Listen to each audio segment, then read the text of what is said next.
Islam and greetings. Princeanaelbey, Divine Prince and Supreme Grand Sheikh of the Divine Theocracy of the Moorish Science Temple of America through Temple Alhambra. I hope you all are living your life in truth and peace. Today's session, I'm going to share with you another of my experiences in pursuit of truth and bringing out the truth. This particular experience, it involves a sister whom I have deemed among the smartest women I know. She is one of the smartest women I know. And she has been of great assistance to me in my quest to bring the truth to America and the world. Before I get into that, I'm going to give you a little geography lesson in real story here. Geographically, in this land, what people know now as the Carolinas is in reality Drew's Landing. It was named after the prophet Noble Drew Ali. It was Washita country. It's called Drew's Landing. All of that land, what is now known as the state of North and South Carolina. Now they came, well, they didn't come by those names. Those names were granted to those lands in the so-called New World by the church. And it was named for the Carolingians of Europe. More of those Christian princes of Europe. And the Carolingians paid handsomely to the church. And so, in that part of Libya, because mostly there was nothing over in Libya but tribal Moors. That is whom inhabited the eastern seaboard until you got to around Connecticut and Massachusetts. And that's because Canaanite Moors came out of Canaan and went south, and that's as far south as they went. They didn't go all the way down to what's now called Florida. It's the home of the Seminole. And so the Carolingians paid the church, and the part that the church really had a stranglehold on, which is why the colonies that disappeared on Roanoke is off the coast of the Carolinas. Well, realistically speaking, it's called Drew's Landing, named after a Moor, named for a Moor.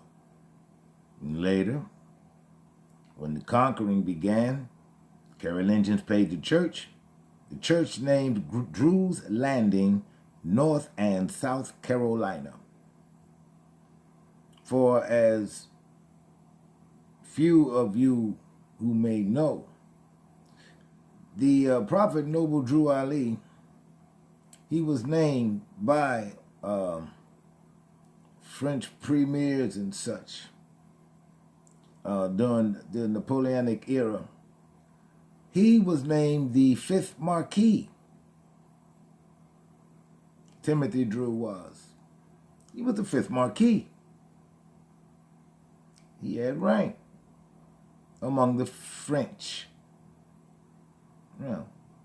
But at any rate, Drew's Landing is now North and South Carolina. And that is how they became the Carolinas. They were named after the Carolingians of Europe. Okay. The sister and I, of course, the sister, she's one of my sheiks.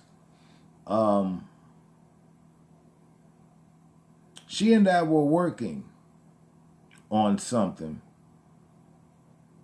and of course it pertained to the United States, telling the truth, etc.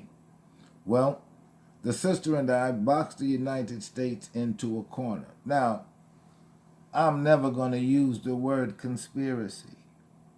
I'm not going to do that because I come in peace. Unlike what the Europeans said to the tribal Moors when they first got to the Atlantic seaboard. You see, because those tribal Moors, they didn't speak English. And when the European came with that lie on his lips, the words he said were, check that. What the tribal Moors heard was, I come in peace. And what the European actually said was, I command space. The tribal Moors, they weren't real keen on that. And that's when the fight broke out. Didn't last very long. Europeans came inland, and the rest is his story. His story. Real stories is another matter entirely. At any rate, so this sister and I, we had planned our work and we were working our plan. And I was coming off a job out of D.C. And I was on my way to Baltimore from D.C. And I was on 294 heading north into Baltimore. And the next thing I know, I got two sets of Mars bars going behind me. And so I pull over and I get down out of the truck.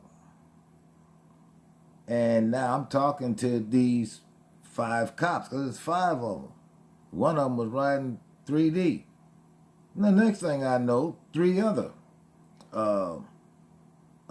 cars show up. 2 of them county and the rest of them federal.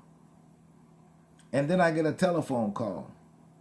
It's from the sister down in the Carolinas.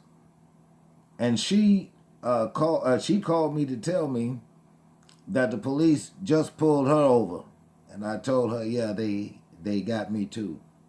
Now, they got us both at the exact same time. 2 different places. And evidently, we were doing no-nos as far as the United States was concerned. And so I didn't particularly care what happened to me, but the sister was another matter because she's on a mission and now she's caught up. And so my first inclination is to see about the sister. And I heard back from her. She was okay. You know, it was a spook and scare kind of thing. But they took me to a federal lockup and had me sit there for 3 or 4 hours. And they didn't say a whole lot. They just wanted to waste my time. I understood what that was. I understood what it was. And it was just another part of the strategy. Just another part of the strategy. Because I have no intentions on going away. And this sister, once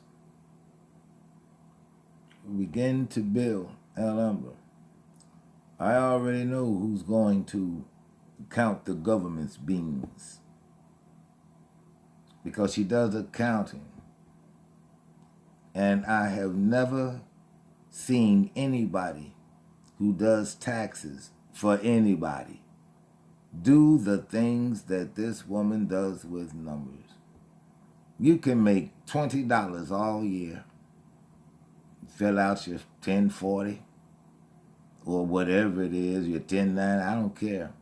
You give it to her, you made $20 all year. Oh, she'll get you a few $1,000s back. I don't know how she does it. I couldn't be in love with numbers like that. Me and numbers never did get along. No, me and math, we were not friends. But that's another session for another story. For another day. So once they kicked me loose after wasting most of my evening sitting in a federal lockup, went home. I debriefed the sister, and that particular experience told me a lot, and it showed me a lot. And so I had to develop other stratagem, and I did. And it was through those stratagem that this movement is where it is today. I can only imagine what it would be, or how this thing would come about, if the brothers were as interested and intent on building as the sisters I have worked with were. What I have learned is the sisters mean it. They mean it. And I would much rather work with them because they do. There is a sincerity in the work that they do. And it is because of that sincerity that this movement, in the under the protection of this prince and this temple, it is because of the sisters that it has gotten as far as it has. It's because of the sisters. When I first came back home, I tried to treat with the brothers, but they scorned it and they rejected it. Because I came home with the intent, with the express intent of working with these temples here until I saw that it couldn't be done. However, I want to give honors to that sister, Salam, Your Highness, and it's really good to know that you have chosen your people well, because when they come through for you, when they need to, and by need to, I mean for the sake of this thing of ours, because see, she sacrificed. She understands sacrifice. She is no stranger to it. And the sister will sacrifice in a minute. I've watched her do this. I watched her literally do time for this movement. I watched her literally do time. And I owed her no less than to put money on her books give her whatever she needed, because I knew why she was in there. She deserved nothing less than 100% of my support. It's the sisters. It's the sisters. When she got released, I wanted to go down there and throw a party for her when she got released. But you see, that takes dedication and commitment. It takes dedication and commitment. And the sister is committed. And those of us who have done time for this movement and on account of this movement, I can tell you right now, I have been put in 3 federal jails on account of this movement. And I know for a fact that sister, she earned her sheikhood. I watched her. I watched her words, her works, and her deeds. She has been tried. I watched this. So of course, I had to make her. She earned her sheik degree because she was in the trenches with me. She earned her sheik degree. She earned her sheik degree. She's a real sheik. And if I were to give you all her name, some of you may know who I'm talking about if you see this video. She's down there in Drew's Landing. And if you see this sister, that medallion she wears, she earned hers. She didn't buy hers. I was there. I took her through myself. She earned her sheik's medallion. When you see that sister, you give her the respect she deserves, because she didn't just buy her medallion. She didn't buy her way through chambers. She earned her way through there. She's been tested. And she showed herself for who she is. And to that sister, I say, Islam, Your Highness. Don't forget to like, share, subscribe, because I will forget that. And speaking of sisters and their support of me and this government, my government, there is one woman whom I must mention. She is not an Asiatic Moor. She is an amalgamated Moor. And I would like to bring her up and give her more than the honorable mention that she deserves. And the woman that I'm speaking of is Chief of Police for the Washington, D.C. Police Department, Chief Cathy Lanier. Now, I have spoken and communicated with a lot of police chiefs. This is the first time I have ever needed one, and one came through. Here is the story. There is this sister who lives down in D.C. Now understand, if you come out of another state, or if you come up out of Virginia, and you hit that part of Virginia that used to be a part of the district, because the district is no longer 10 square miles anymore. Virginia took her 5 miles back around 2005, 2006. So Washington, D.C. is now just 5 square miles. It was comprised of 5 miles of Virginia's northern border and 5 miles of Maryland's southern border.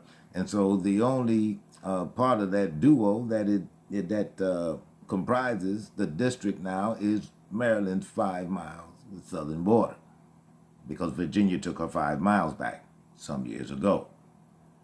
At any rate, when coming up out of Virginia, when you hit the limit of the district, you are in a foreign land. This is what you must know.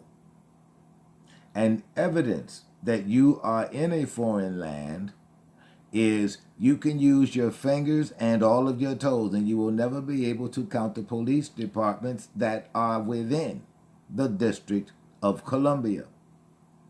It has its own private army. If you haven't noticed or realized that's exactly what they are, the district has its own private army. At any rate,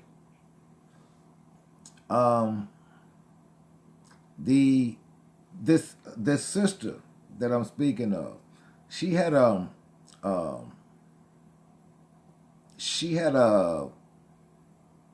sort of a school where she taught, everything from the esoteric to, good eating and good health, and she was an advocate.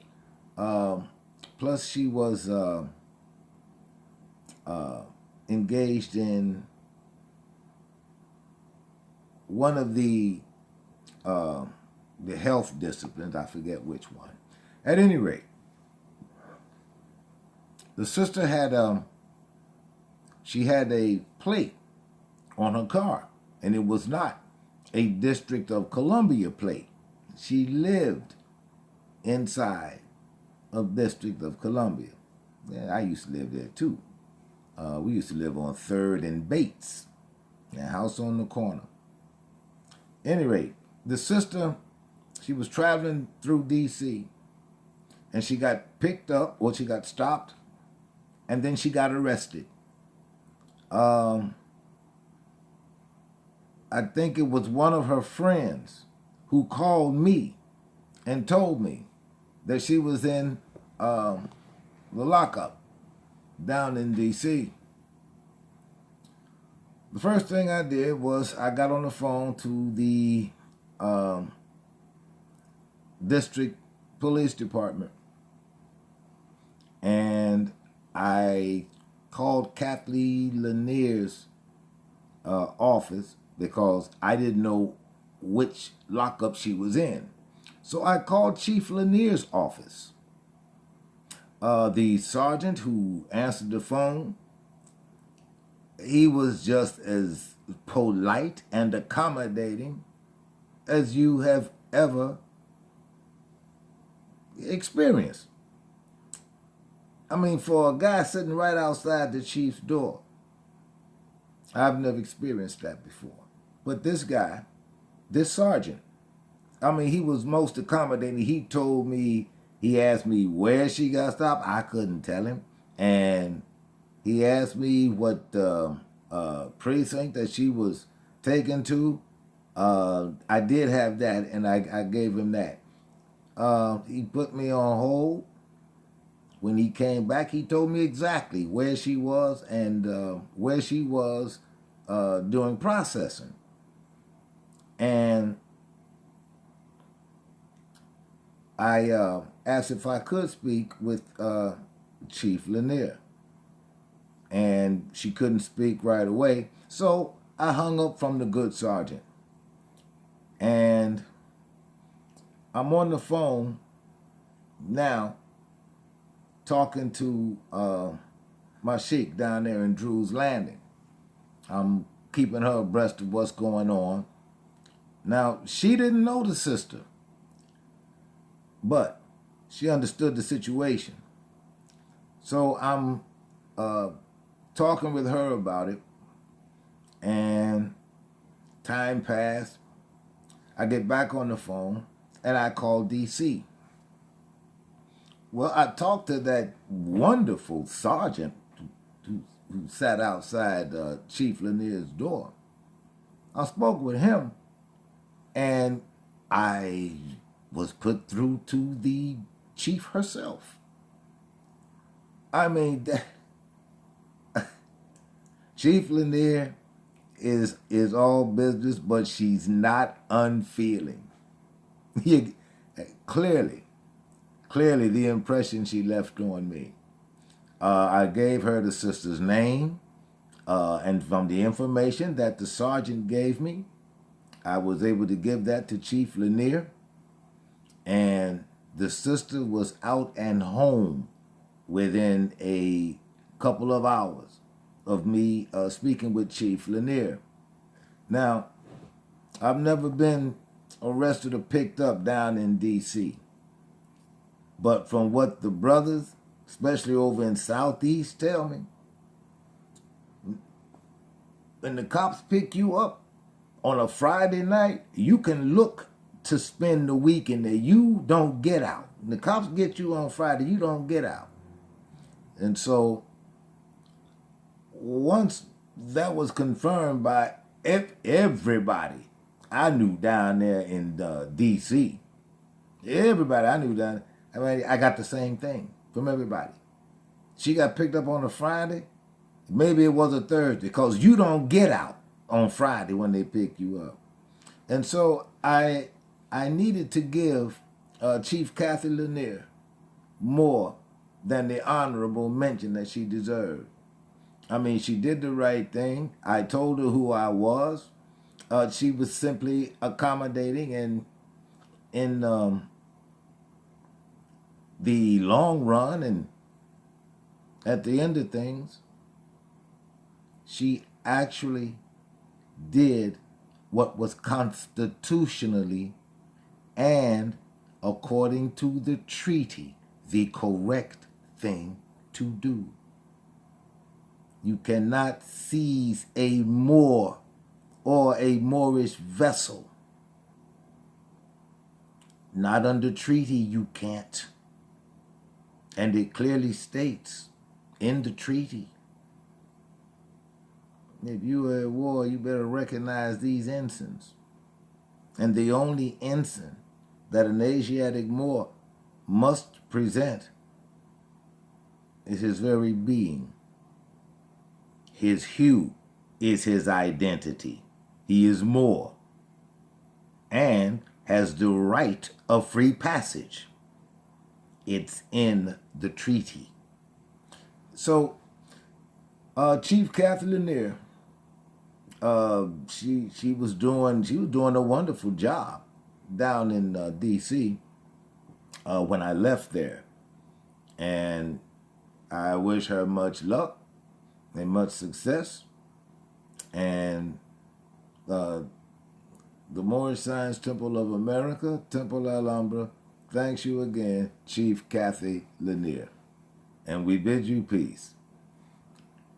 Don't forget, if you want a print of The Greatest Crime Never Investigated, the price is $20. And the PayPal information is in the description box. Peace and love, everybody. And take care of each other. Peace.